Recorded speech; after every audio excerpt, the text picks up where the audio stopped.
आई work hard इतने सालों से एंड एक लेवल आई अचीव्ड हियर, इसलिए एक प्राउड फील होता है, आंखों में आंसू भी आते हैं जब इंडिया का फ्लैग एक दूसरे देश में हम लहराते हैं।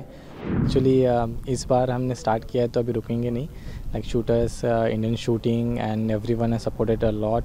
भारत के लिए कांस्य पदक जीता आपने।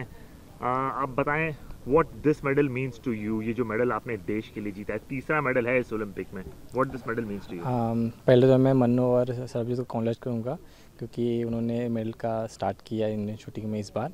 And meaning like Olympic medal जीतना ये लाइक हर एथलीट का सपना होता है। And so I work hard इतने सालों से एंड एक level I achieved here and इसके बाद भी I will do hard work and I will make proud next year like next Olympic में।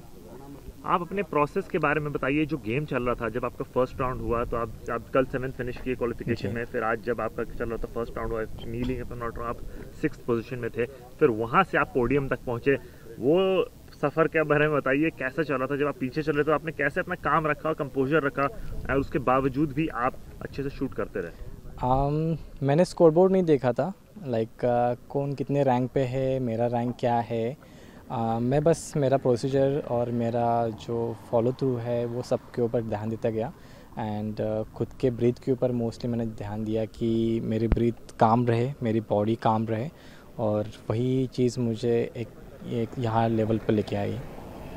बिल्कुल। और आपने जैसे कि आपने बताया इस बार शूटर्स ने कमाल कर दिया, जैसे आपने बताया ना कि मनु और सरबजोत ने जो कमाल किया, एक फ्लड गेट्स खोला और अब मेडल की बरसात हो रही है। उसको ध्यान में रखते हुए आप लोग शूटर्स लोग, लगता है कि इस बार शूटर्स लोग जितनी कसर थी पिछले 2 ओलंपिक्स की वो एक ही बार में हम निकाल देंगे?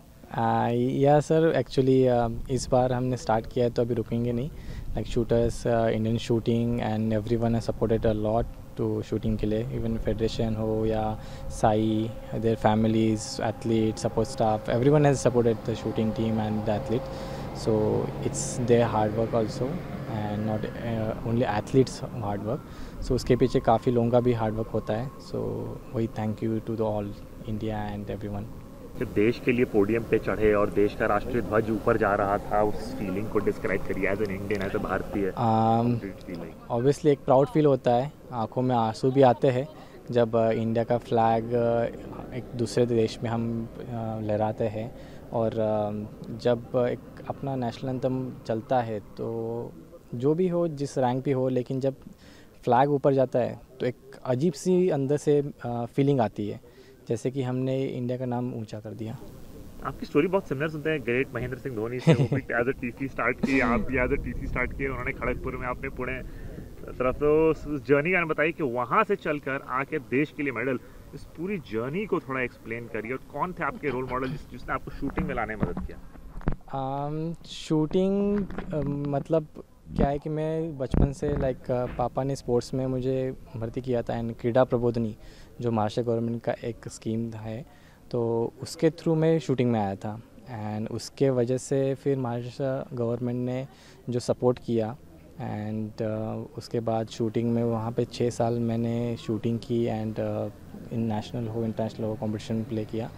एंड फिर उसके बाद जैसे जैसे शूटिंग में और इंटरेस्ट बढ़ता गया, because I love shooting, and उसके वजह से I just enjoy the shooting when ever I go on range. And मैं जैसे कि जब मैम कहती है कि रेस्ट लेना है, तब मैं से रहा नहीं जाता कि रेस्ट लेना है, तो I can take only 1 day और 2 डे रेस्ट। एंड उसके बाद मुझे रेंज जाने की मतलब इच्छा होती है कि हाँ मुझे रेंज पे जाना है, not even for the shooting, but बस जाके वहाँ पे फ्रेंड लोगों के साथ बातचीट करना, टाइम पास थोड़ा सा करना, वहाँ पे रहना, it's like second home to me इस टाइप में।